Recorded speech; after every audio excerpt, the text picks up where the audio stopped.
Saint کے elections ہے یہ تو اس بات کے ثبوت ہے کہ حکومت گھبراہٹ کا شکار ہے.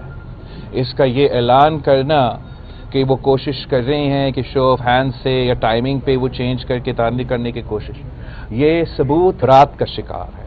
حکومت بکھلاہٹ کا شکار ہے. حکومت جانتی ہے کہ ان کے ایم پی ایز ان کے ساتھ کھڑے نہیں ہیں.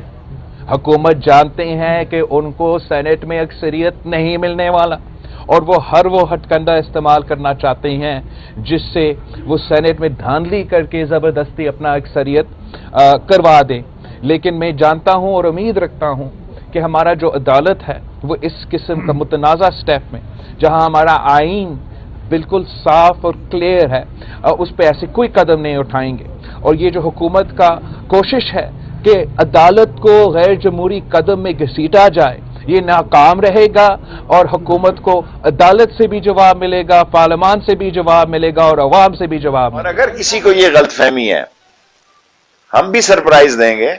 سینٹ کا الیکشن ہم فروری میں لے آئے ہیں. کل میں الیکشن کمیشن سے آپ کو میں بہت بڑی خبر دوں گا. اگر آئینی طور پر ممکن ہوا تو اس پر بھی ہم سوچ سکتے ہیں کہ مارچ کا جو الیکشن ہے 10 11 یا 6 7 مارچ کو 11 کو اگر ان کا حلف ہے تو اس کو فروری میں لے آئیں تاکہ یہ کٹی کٹا نکل جائے. کیونکہ یہ نہیں چاہتے کہ مارچ میں عمران خان کو اکثریت حاصل ہو جائے سینٹ میں. اس سے پہلے یہ انتشار چاہتے ہیں، یہ خلفشار چاہتے ہیں، یہ ہنگامہ آرائی چاہتے ہیں. اور یہ ہم نے فیصلہ کر لیا ہے کہ 31 دسمبر تک سارے قیادت کے پاس، سارے مختلف جماعتوں کے قیادت کے پاس اپنے استعفے جمع ہوں گے.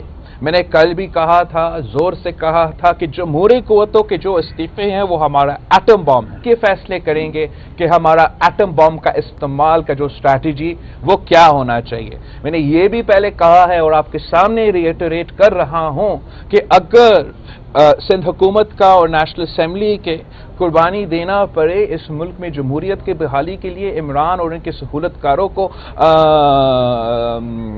نکالنے کے لیے، پیچھے ہٹانے کے لیے، تو پھر ہم وہ قربانی دینے کے لیے تیار ہے. لیکن وہ اسٹریٹجی، وہ طریقہ کار، وہ سب کچھ کا فیصلہ ہمارے پارٹی کی جماعت سے وہاں یہ کہتے تھے آر پار ہو جائے گا. اللہ نہ کرے. احترام کے تمام رشتوں کے ساتھ میں یہ سمجھتا ہوں کہ بچوں نے کوئی اچھی سیاست نہیں کی دونوں طرف سے، اور مروایا بھی انہی بچوں نے ان کو، اور آگے لے جانے کی بجائے پیچھے لے گئے ہیں. کل کی لاہور کی سیاست میں ان کی سیاست لاہور میں دفن ہو گئی ہے.